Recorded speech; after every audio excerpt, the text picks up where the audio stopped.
Namaskar.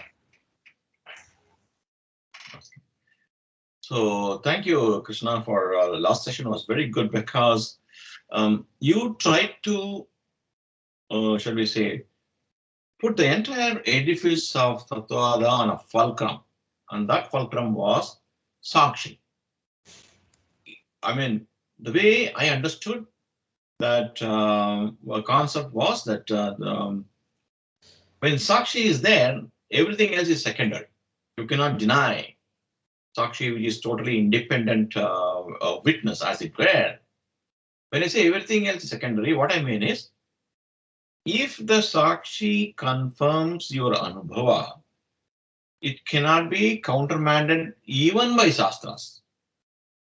That is the way I kind of, maybe a stretch, that's the way I understood. But this is, if that is true, I really want to challenge you on this. I'll mention in a couple of ways. You can choose to answer now or as a part of your conversation, because it's a very important turning point here. Because whatever I've been searching for almost 20 years on what was the departure point for ShrimadAcharya from, his Advaita Guru on the Isha Siddhi, I think I'm beginning to understand, though we have not really talked about it and things like that. Because if Sakshi is the ultimate validation, the Advaita Anubhava cannot be negated as magic. See, the trouble I have is when I read through or when I listen to Madhva scholars, they call it as hallucination. Advaita Anubhava is hallucination, which is a very troubling argument to me, because how can he call somebody else's experience a hallucination? Isn't it? I mean, maybe you're a psychologist, a psychiatrist, I don't know. But fact of the matter is, scholar to scholar debate, you cannot deny the validity of somebody else's experience as imagination or hallucination. Secondly, if the Sakshi concept is valid, it should be valid for everybody, whether others accept or not. That means even the Advaita Sakshi concept must be valid. And when they say that we had this Anubhava, Advaita Anubhava, obviously they are drawing from the Sakshi element, because there is no other element, frankly speaking. In which case, Advaita Anubhava has to be valid. You cannot say it, you cannot negate it, number one. On the other hand, the lot of, I'm very sure you're going to quote on going forward, lot of scriptural texts are there which try to say that Dvaita Anubhava is the ultimate reality, right? You cannot go away from that. In which case, this is where I try to connect the dots and argue, in which case, is it not the Advaita concept of Anirvachaniya Khyati, which seems to be the cornerstone in the Ishta Siddhi, a very valid argument? You cannot call it this way, you cannot call it that way. They're not trying to run away from anything. They are also talking matter of fact. Yes, there is a valid Anubhava, Advaita Anubhava, so I can't negate it. Yes, there are a lot of statements in Vedas, Upanishads, everywhere, Gita, etc., Prasthanatrayi, which really affirm the reality of the universe, the reality of the experience, everything. And therefore, their argument that the error is something which cannot be explained. In essence, Anirvachaniya does only that. I cannot explain it. Forget about it. You can't say it's fully real, you can't say fully unreal. I can't explain about it. It is like the Boolean algebra's don't care condition. I think, in my view, the Advaita argument is very pertinent, valid, and logical. So, how can you create a concept called Sakshi on which your entire edifice stands, and at the same time refuse to accept one of the potential consequential inferences or consequences of the concept itself? Is it not like, building a house of cards on yourself and then dismantling it yourself? So this is the point, I think, which needs to come in sometime today, tomorrow, whenever you in any of the sessions, because we cannot dismiss off Advaita Anubhava at all. And the people who have that report that Anubhava are very serious people. They are not jokers, as it were. They are not charlatans. They gain nothing from that concept. They didn't make money out of the concept, as it were, or popularity of the concept. In fact, by putting those Advaita Anubhava concepts, they only created a storm of opposition for themselves. So they're serious people. So this is something which you do address it. Please. Thank you for your questions. Let's start at least. I will do a little bit of presentation today. Yes. So that there is people who have more dependency on the visual way of remembering things. They will at least see what all we have covered so far. Before that, regular Mangalacharanam. Shri Gurubhyo Namaha Hari Om.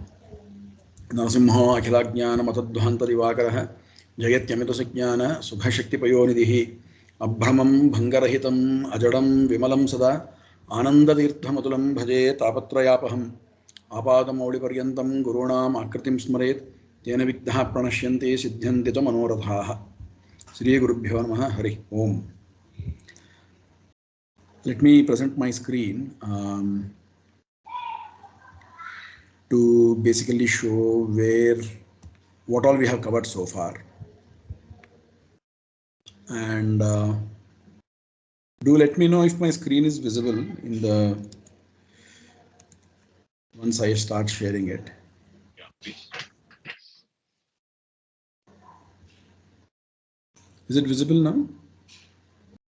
It's coming. You see, right now it's a black screen.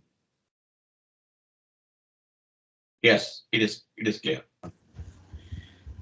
So we will come to your questions because I think they are important ones.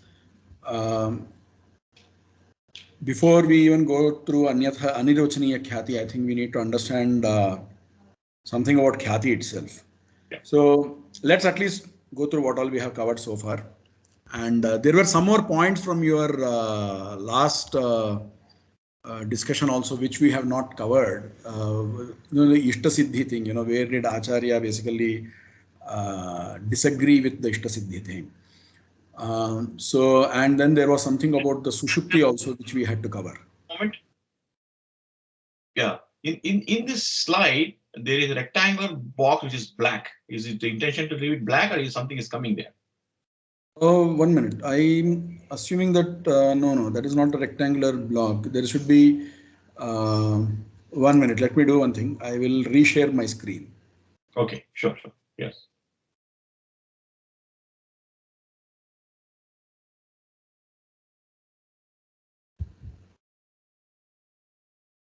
Is this better now? Yes. Now the rectangular black thing is gone. Yeah. Okay. So what Srimadacharya says about Ishta Siddhi is that Acharya found 32 defects in the first verse of Ishta Siddhi. That's what the narration is. There are no details mentioned in any of the commentaries, but I know when you look at Ishta Siddhi, he talks about a good amount of that is around epistemology itself. Which will cover things like the theory of error and so on and so forth. But what did Acharya find missing in the first verse itself is not very, at least it is not there in the tradition as of today. So I think we will have to let it pass. We wouldn't really know what it is. We can only guess. If we are very if we are built in the traditional mold, which is that basically, grammatically, chandas wise, is there any problems? Then, and even conceptually, if there is any problem, then we will get to know of that. But right now, we do not have any information on that. Okay. So then there was something about Sushupti also, which I will cover soon. The main thing is that so far, what we have covered, we have basically, what I'm trying to do is to build build the Dvaita thing from first principles or the foundations there, without making any assumptions. In fact, Acharya does say that, especially with respect to Apaurishayatva, he says, Apaurishayatva Angikarena Kinchit Kalpyam. And in fact, in the first work that he has written, which is the Gita Bhashya, he works on both these points. He explains both these points in the first verse of the second chapter, which is where the actual teaching of the Gita happens. Immediately after the preface to Gita, Acharya talks about the establishing Jiva as fundamentally different, and then also he talks about Apurusha. These are indeed the two cornerstones. The point is that these, you don't need to depend on any Shastra to accept these things, to accept that Jiva is fundamentally different. Even if you are an atheist today, you will still have to accept that consciousness is something different, is what Acharya will drive at. There is, and all of that comes from the universal experience. The main definition of Jiva that we saw is that it ahamityeva yo vedyah sajiva iti kirtitah. So the fundamental definition of consciousness, right, whether you call it hard problem or easy problem, is that there is the knower, which is also the object of knowledge. So it is some sort of self-referential knowledge, and this is irreducible. When I say irreducible, for example, can a robo have this kind of knowledge? If you ask a robo, who are you, it may give you an IP address, or it may give you something like that, but not IP address. IP address is related to network, but let's say it will give you some bytes, but some answer. So when you dig down further, it is reducible. Finally, it has to come down to something material over there, which doesn't happen when somebody asks you, who are you? You will just say, I am that I am the object of this experience called I, but it cannot be reduced further. It is also not decomposable. You cannot have parts within that. And these are all parts of the experience. These are all, therefore, and we also know from experience that matter does not have this. So therefore, we have to admit that Jiva is there and it is fundamentally different from matter. And the main point is that, whatever theory we put, whether it is Dvaita, Advaita, atheism, science, whatever it is, right, quantum or whatever the idea of this thing is, finally you need to understand that this, whatever theory is there, it has to be accepted by this self-referential object called, or entity called, Jiva or consciousness. Otherwise, it is just there. Okay. In fact, when you say, Advaitic experience is there and so on and so forth, it has to be people, because they experience something like this, they mention that, they have a question around it. Same thing, because there is this particular entity experiences multiplicity, right? That's what I have put in the next point, which is that there is irrefutable, incontrovertible knowledge. It's not that, it is there today and then it will go off tomorrow. So for example, if somebody says that, yeah, true, the feeling of I exists today for you, but tomorrow you will know that, this particular thing was false, you will dismiss him. You don't need a scripture to dismiss that. You will dismiss it simply because it is self-evident that he doesn't know. Similarly, it's not just the experience of I, right? So this is where the departure from Advaita or other non-realistic schools begin.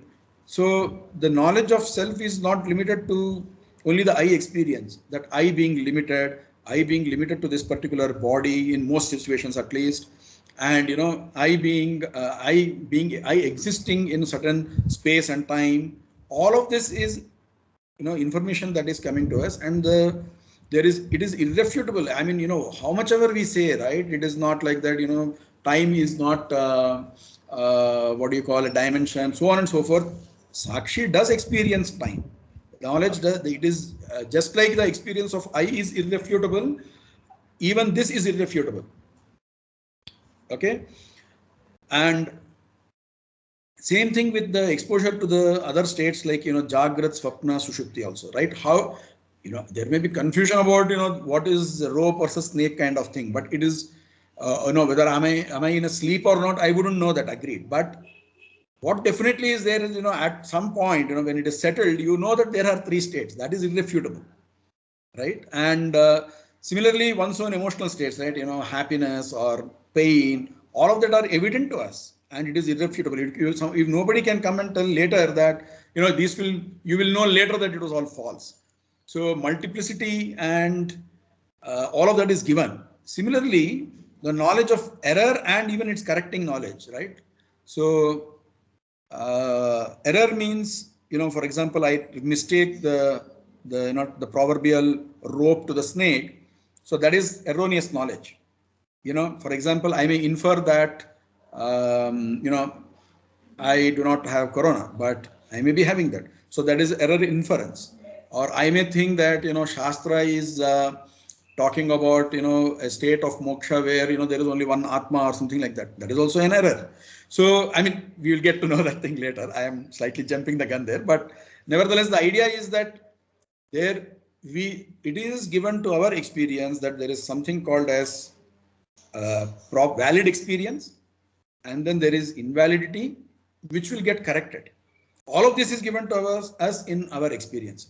So this is what we have seen so far. So what we ended the previous sessions is that, multiplicity is irrefutably given to us, to our own consciousness. Just like consciousness itself is given to itself, the knowledge of that, multiplicity is also given. It cannot be wished away.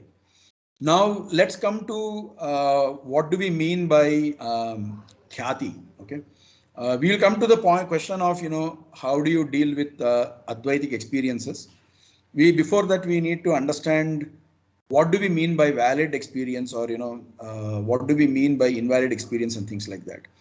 So it is given that we do have invalid experiences, right? The same case of a rope and snake. You don't in weaker conditions or in not so suitable conditions, you do mistake the rope to be a snake, and then you even express fear, and then you will take certain actions. So this is the meaning of khyati. Khyati, there are just two meanings in general. One meaning is that it is what do you call knowledge. One meaning is knowledge. Khyapane iti dhanto. Okay. So the word khyati comes from khyai, I think. Okay, and it means knowledge. The another meaning, okay, which is what is used in this khyati VADA, is basically that of error. Erroneous knowledge is called khyati. Okay. Now it is nothing to do with the self and non-self alone. It is to do with even the rope snake thing also is called about khyati. Now there are multiple theories around, what causes this error. Okay. And what is the meaning of that correcting knowledge, the sublating knowledge, which is in philosophy we call it badhaka, the negating knowledge. So they basically, after you see more light, you will say, okay, this is not snake, yes, or this is not silver, this is something else, right? Now that is the meaning of that is the correcting knowledge. Now, before we go there, so we need to understand the default or the generic behavior. Okay, so this will also help us understand what we why there is so much of focus on Sakshi, accepting Sakshi as this one. So today we will cover this in a very, very brief manner. Basically, this is the very fundamental of epistemology here, and most schools accept this much. Okay, the controversial part I have not mentioned it here. So you have objects, and then you have the indriya. So you're able to see the screen, right? Yes, I am. Yeah. Yeah. So there is contact between them. So again, the modern scientific theory is that, there are rays that get reflected from the objects that reach these indriyas, and that is how you get to know the object. But if you delve into deeper into the details, what happens is that, these eyes, or the cornea, or whatever retina that we are talking about, that is not really the chakshush indriya that the Shastra talks about. Right. That is just the location where the indriya is there. So it is only the holding holder. It is like the holder into which you put the plug, right? It is just the holder. So the real indriya doesn't get transferred from one person. So let's say when somebody is having an eye transplant or something like that, it is not the indriya that is moving over there. It is the golaka which is going. This is again generally accepted. It is not questioned here. So the indriya then it transmits some knowledge to the manas. Now, manas is not same as brain is what I would think, though there is a good correlation there. So the manas is where, you will add, the manas will try to process that thing here. Okay. So the Nayayika, one of the schools, the Nyaya schools, it basically holds that this manas is the one which processes that information, and then that knowledge is passed on to consciousness. Basically, there is another arrow that would come according to the Nyaya theory. So, which means that it will go, the jnana resides in the Atma. Okay. So, you have the Atma, let's say, is one such thing, and then there is more jnana coming on top of that. So, that is what is doing to them. Now, this theory is not accepted in Vedanta, especially where they hold that Atma is essentially changeless. It doesn't have any change. So when I say changeless, again, so what Advaita Vedanta does is that, all manas, basically all knowledge, whatever we call, right? There is a pot there, there is a laptop here, there is a food here. All of that is basically some sort of modification within the manas.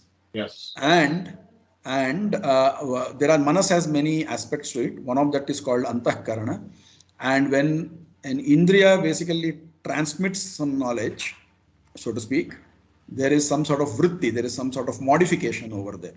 All of this is explained in slightly differently in Advaita. Basically, it talks about how knowledge itself is Brahman. So therefore, there are different types of coverings that keep adjusting whenever knowledge, in the process of knowledge. And in case of Dvaita, it is very straightforward. Basically, all of these things impact manas. There is change in the manas, antahkarana vritti, there is a change in the antahkarana. Now, consciousness has this manas as an object. Correct. For example, just like every indriya has an object. For example, the object of eye is form, is color. Okay. Taste is not its object. Similarly, ghrana is only known by your nasika, by nose, right? Or the indriya there. It is not known by, it cannot be known by eyes. So every indriya has its object. So whether that object exists or even the other way around, which is that if the object does not exist. For example, I cannot tell by looking at a dish that it does not have salt. Correct. Why? Because taste is not an object of eye. Eyes. Right? It is not this thing. So every indriya has an object.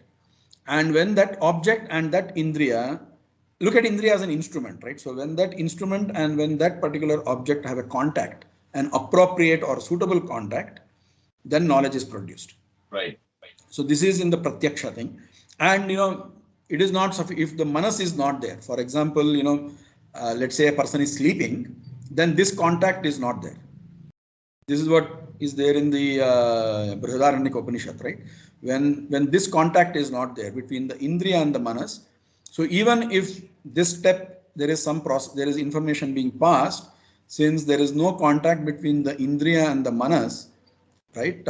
Especially when tvak only, then that person is not really processing that information. He's not receiving that knowledge.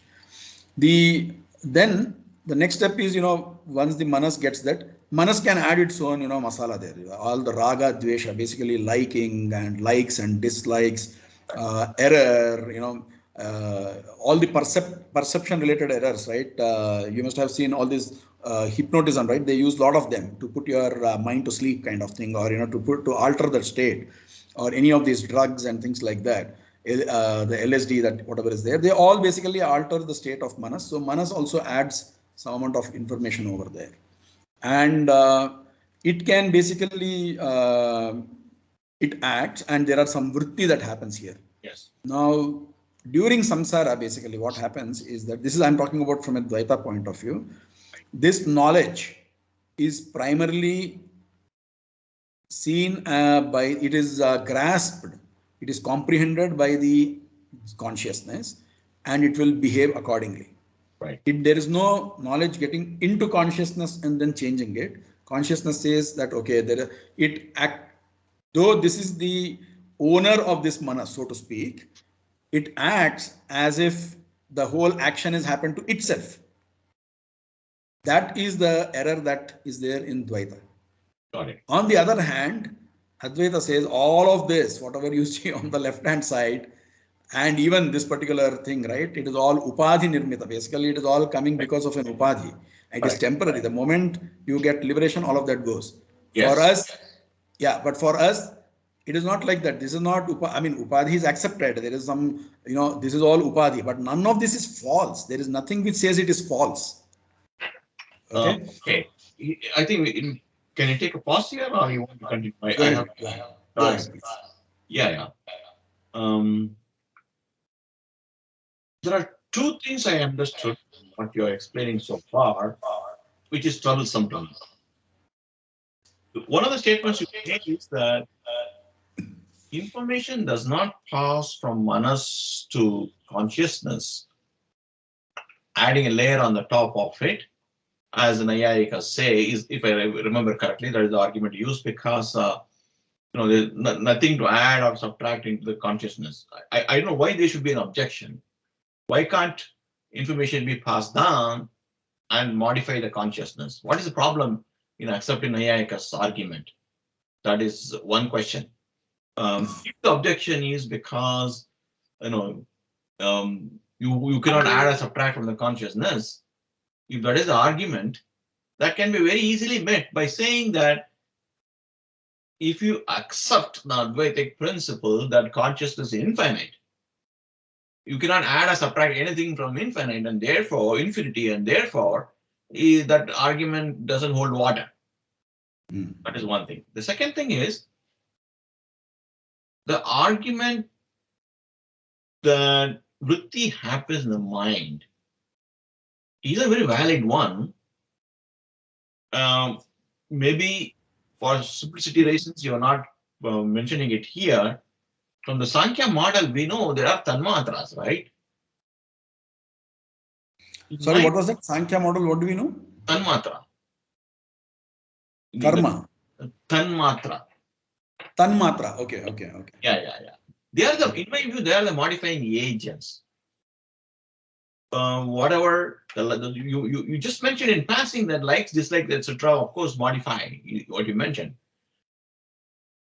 Therefore, the argument that the end information or knowledge which gets quote unquote transmitted from the manas to consciousness, whether it adds to consciousness or not, whether it adds to Atma or not, that's irrelevant.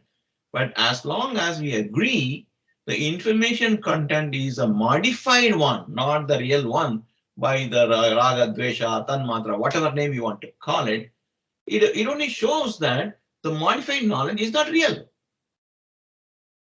So the Advaita argument is very valid in saying that it is a transformation of the original Brahman, which is a knowledge, which is a Brahman, which is the Yatartham Pramanam kind of knowledge, getting modified, and the only thing we receive is a modified knowledge.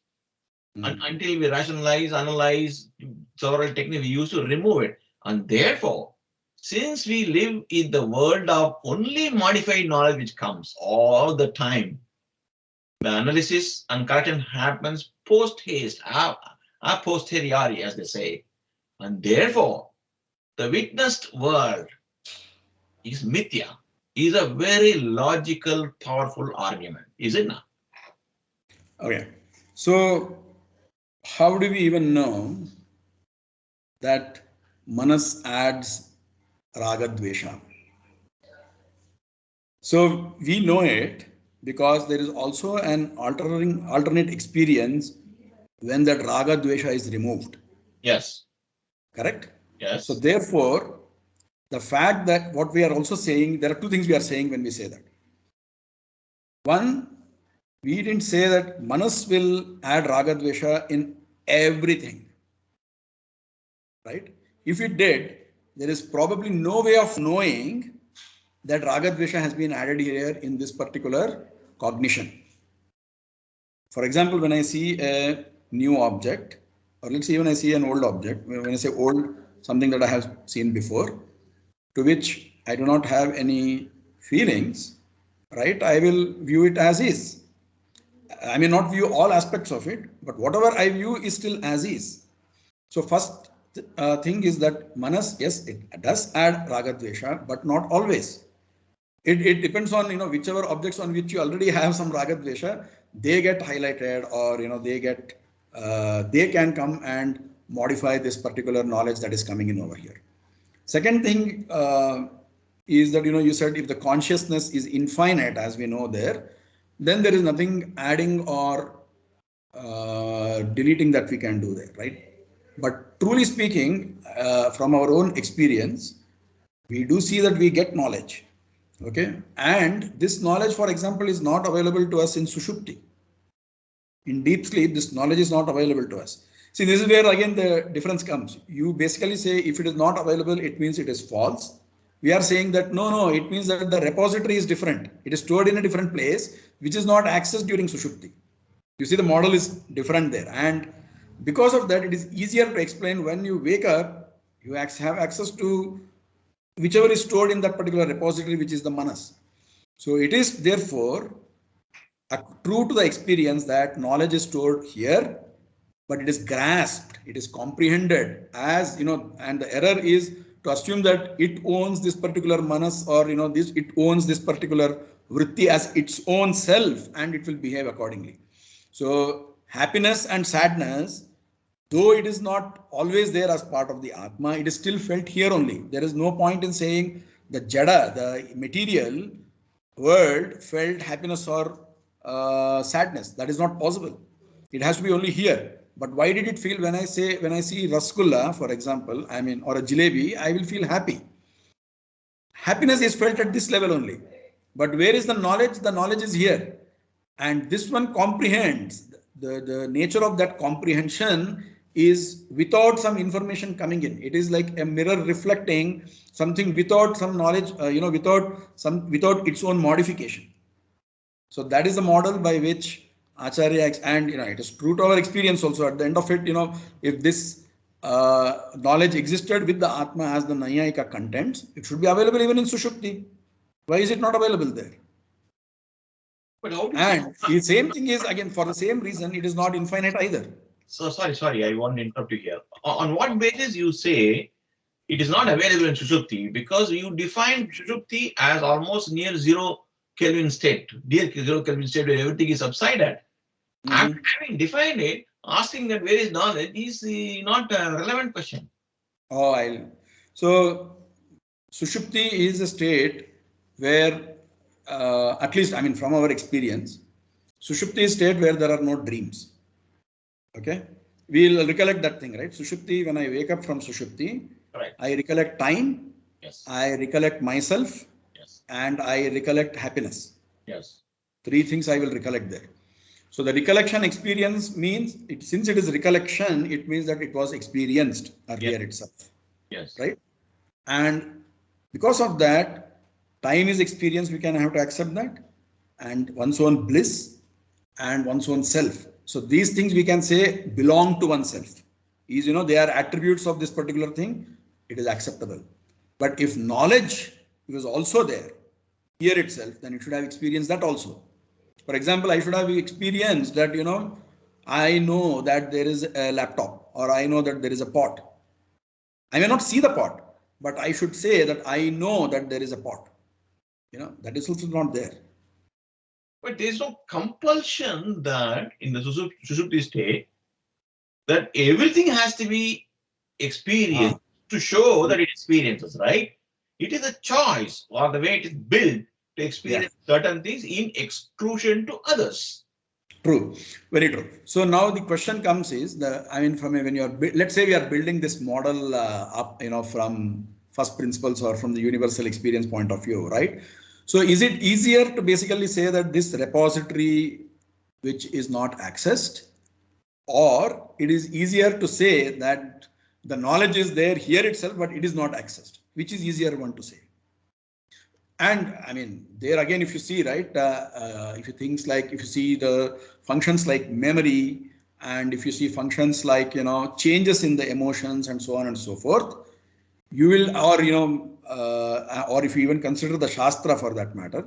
I would pull in Shastra a little later, but just purely from what is there available to us, it is easier to say that, there is this repository where all these knowledge is available.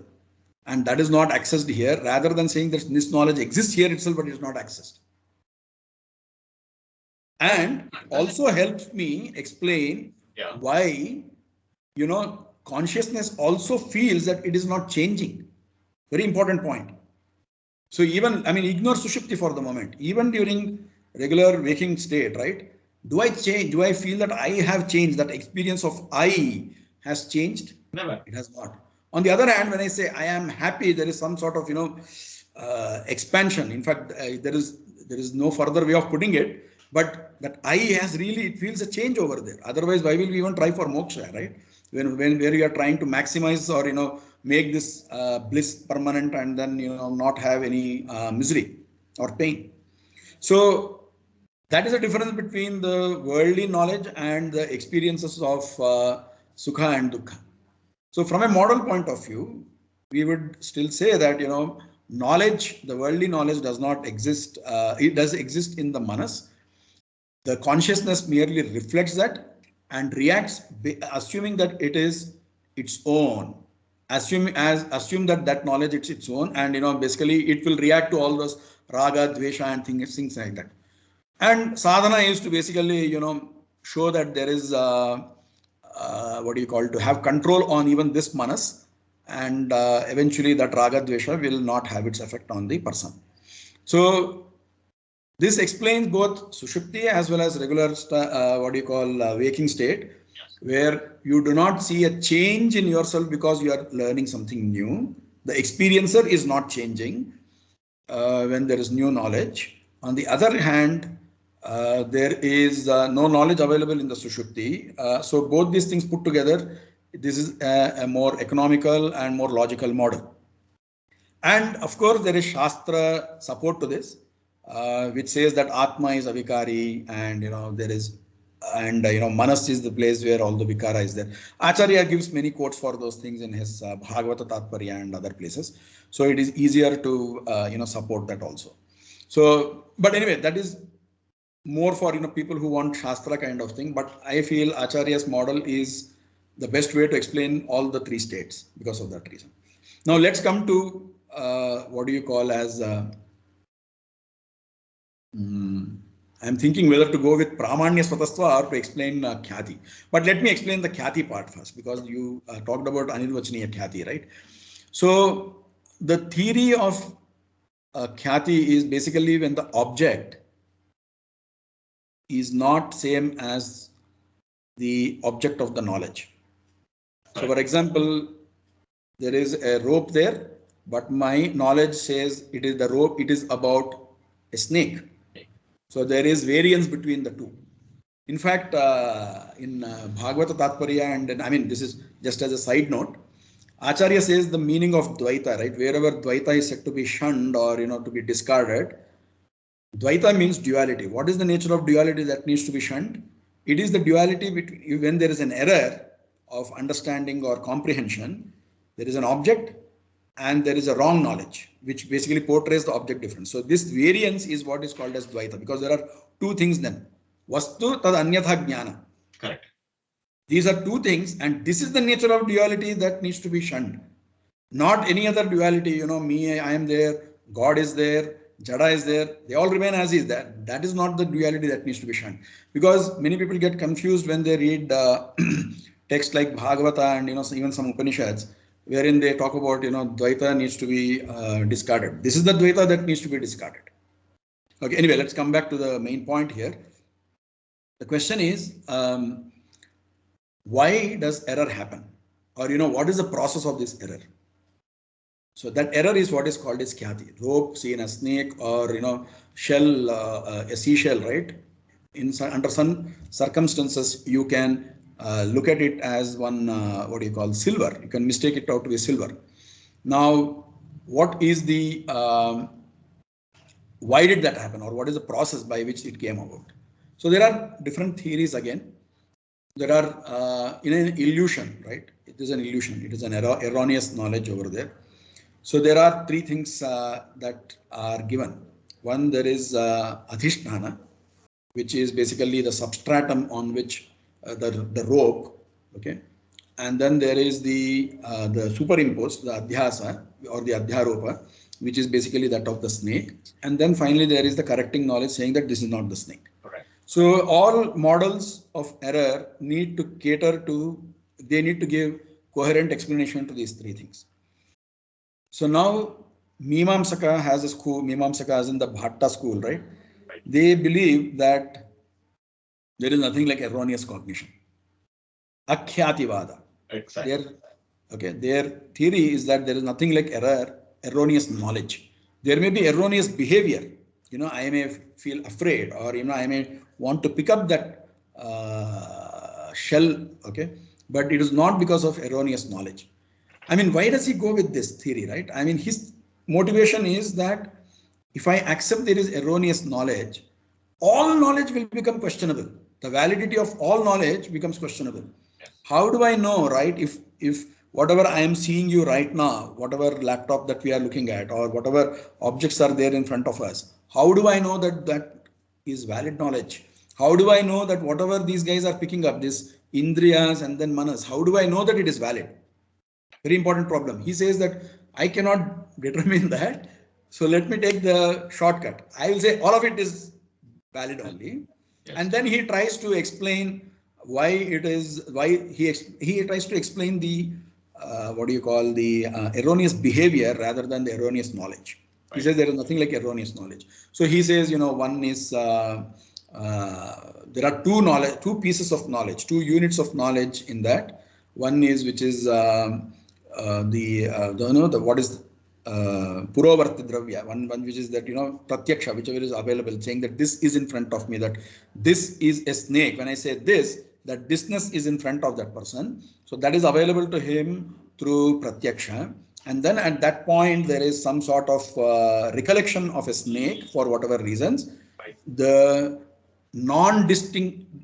incapability to distinguish between the two is what gives rise to erroneous behavior.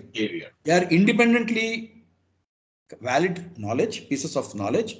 There are two of them, but they lead to erroneous behavior. So that is what they say. Okay.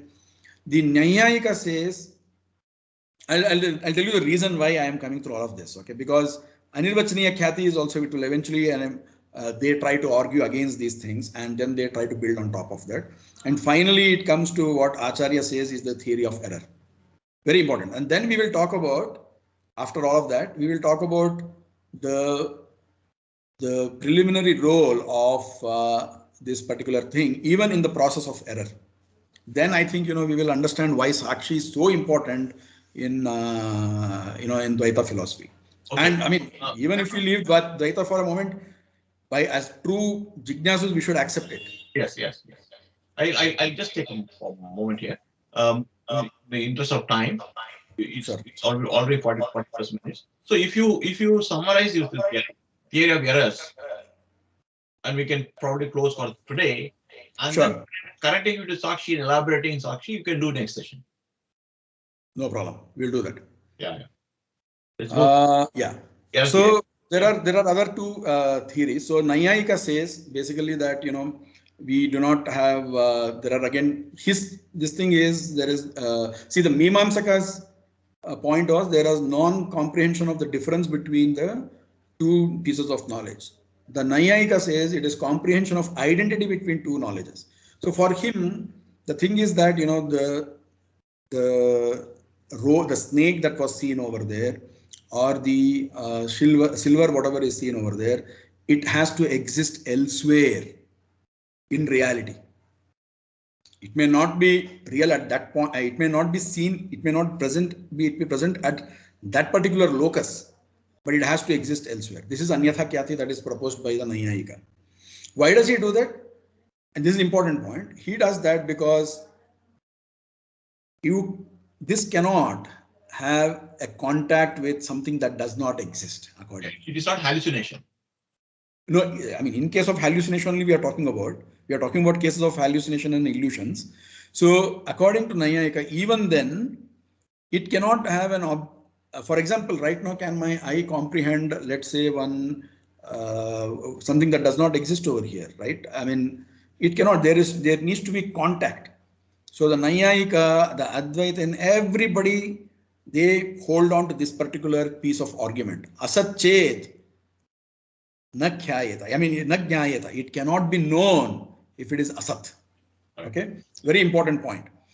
Okay, so all of them, they get stuck on this point, saying that if it did not truly exist, how did it even have the contact with that? Yes. Okay, now this is the Nayayika theory. The Bauddha says all of that is false. You know, not just the knowledge of snake, but even that of the Adhisthana is also false there. Yes, yes. Right? And the Visishtadvaiti, they take more or less the same position as the Mimamsaka. There is some small change that they do. Some people say that they don't deny that, you know, there is an error or something like that. But anyway, that's a larger topic. What we say, right? Okay, before that, the Anirvachaniya Khyati. So they have Advaita, the whole of Advaita is built on this particular thing, whether you call it Sadasad Vilakshana or Mithya or whatever it is. Satche na badhyata. If it was real, it will never get corrected. Okay. If it was unreal, asat, okay, na pratiyata. It wouldn't have been available to your cognition at all. This is the fundamental this thing. And Acharya's difference comes in accepting that asat ched, asat, even asat is comprehended. Okay. And he says illusion is the case where asat is comprehended. Very important point. So that is why it is called illusion, because, you know, there is X, but you are comprehending it as Y. That is why it is an illusion. And in case of correction, this particular, okay, this is not Y, this is X, that particular knowledge comes over there. So anyatha vijnatasya samyak vijnanam badhaha is Acharya's theory. So it is different from the Nayayika's theory because it doesn't have to exist elsewhere. As long as it is unreal in that particular locus, that particular element, idam rajatam, or, you know, this is silver. The thisness may be right, is valid, but the silverness is false. There is, Acharya doesn't have any problems in admitting that. On the other hand, Nayayika says, no, that silver exists elsewhere. It is just that the connection between the two, the tadatmya, right, is the problem. So if you look at all of these theories, they admit that some sort of asat is anyway there. Even Anirvachaniya, right? They are saying that even the shell silver, which is the, or, you know, the ropes, the snake which is perceived as, the rope which is perceived as snake, right? The snake is also Anirvachaniya according to the Advaitic epistemology. Why? Because if it was unreal, it wouldn't have been perceived. So, but here, and Acharya says that, okay, is it your Anirvachaniyatva, whatever, the Anirvachaniyaness, is it perceived? It is not perceived. No, it is perceived as Sat only. Correct? And whatever is there, it is not perceived there. The Anirvachaniya is not perceived. It is perceived as Sat, which is that it is real at that time of the illusion. Yes. So you are indeed accepting that something that does not exist is perceived. Perceived. Right? I mean, ditch the snake or whatever for the moment. What is the status of that particular object? According to you, that snake is Anirvachaniya. But it is perceived as real, which is why you are reacting at that point of time. So there is a difference between this thing. This reality, whatever the real snake, you will say that, you know, as long as I am seeing it, it appears real to me. That real is not its true state according to the Advaita. Yes. So therefore it is Asat. Do you accept that? No, I'm not talking about the snake itself. I'm talking about the status of that particular reality. Yeah. That the status of that particular reality. Yes. So snake is Anirvachaniya, but it is perceived as Sat. If you are anyway saying that there is a difference between what is perceived and what truly is at the level of snake's reality, why don't you accept it at the snake, in the snake level itself? You know, that's the fundamental argument which comes there. So all of them have to admit in one form or the other that there is comprehension of Asat. It is inescapable, and that is the reason why he's called Abhinava Anyatha Khyati, because he disagrees with the Nayayika. But all these other theories, that this is the most fundamental point. Asat cannot be perceived. According to Acharya, it can be perceived. And I mean, only the Buddhists will agree with that.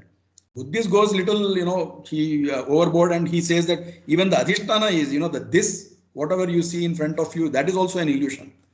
We don't say that. We say that only the silverness or the snakeness is the illusion part over there. Right? And yeah, so with that, I will say that Acharya's theory of error is different. And next, we will talk about how this error is understood or known. Yes. We explained the process. More important than that, how do we know that which of these things know, right? There are three processing units over here, if you ask me. One is the Indriya, another one is the Manas, and another one is the Atma. Which of these three things know that there was an error and what got corrected? Sure. Again, there are what do you call differences of opinion there. We will come to that in the next session. Before that, I just wanted to show one more small thing on Acharya's epistemology. So there are, whatever I showed here was just the Indriya part. These are all only the perceptible objects. Then there are inferable objects. For example, the standard example of inference is, there is smoke on the mountain because there is fire on the mountain because there is smoke. At that point of time, smoke is perceived, but fire is not perceived. It is only inferred over there. And then there is agama, which helps in the atindriya, or the the suprasensory or supersensory things, which is beyond these perceptible objects. So this is this theory. Everybody else also, they kind of accept it, but we will come to pramanya swatastva and the other things. See, I mean, I want to come to the agama part of it the last. Okay. Right. The main idea is why Acharya's theory of the epistemology and all these things, where theory of error, or accepting Sakshi, or accepting Apaurusheya later, all of them are any truly open-minded jignasu has to accept. There is no way he can get over those things. Right. We will need to wait till we come to that, the Sakshi Anubhava, right, to understand why, what is Dvaita's take on the Advaitic experiences that people have. We will come to that. We will have to wait till the next, or even perhaps the session after that, because epistemology is more important. Yes. We see here we are not saying that there are no illusory experiences and things like that. But before I say it is an illusion, we need to cover some ground. Right. Nice. So we will come to that later. All right. So thank you. So this is very fascinating, I must say. This Abhinava Anyata Khyati model of Acharya, which is modified or revised Anyata Khyati of logicians, Nyayikas, is what you're positioning as a major difference when compared to the Anirvachaniya Khyati of Advaitins. Of course, there will be scholars will be debating on the relative merits of arguments on what is perceived at that moment, and I've heard enough about it, read enough of it. But logically, you're building up. I like it, and I also like your plan of bringing the Shastra Agama in the end is very good in my view, because that's what appeals to present day people, particularly young people. If you say the whole great book says, they will immediately shut off. So it's a good idea to keep the Shastras a little away and argue from the point of what we all see, what we all experience, which would directly appeal, and then show that Shastra says the same thing or affirms how it affirms. Then in fact, the people may start trusting Shastras a lot more. That's a great thing. I must also say this, I've heard your guru, Sri Haridas Bhatt, talk at length about the various Khyati theories in his lectures particularly on Srimad Nyaya Sudha. I mean, I think he is a very patient man, I should say that. He very patiently explains to a group of people several different ways. And you've done it in a very simple language in English, so it's very useful. I suppose the readers, or the listeners, viewers would benefit from why we need to first of all look at the theory of error. It is not a pastime for scholars who don't have to earn their bread, therefore they're indulging in this. It is not that. The understanding what is the error, where is the error, what is the source Why of is it an error? Why are you calling it an error? now why are I calling it error? These are all very key to understanding. To read the reason right from the earth, as they say, for ShrimadAcharya in building his magnificent edifice called TATTAVA is very, very important. So I'm very happy that you have taken the trouble to try to explain in simple terms. So thank you very much for your time once again. And let's go slowly. For me, you can keep talking, I can keep recording. I have no problem whatsoever because my ultimate objective is to put it out there in the internet for everybody, YouTube to see, everybody to see and understand. The time is yours, effort is yours. So thank you very much. And we'll see you next time. Namaste. Namaste. Krishnarpanastu. Krishna.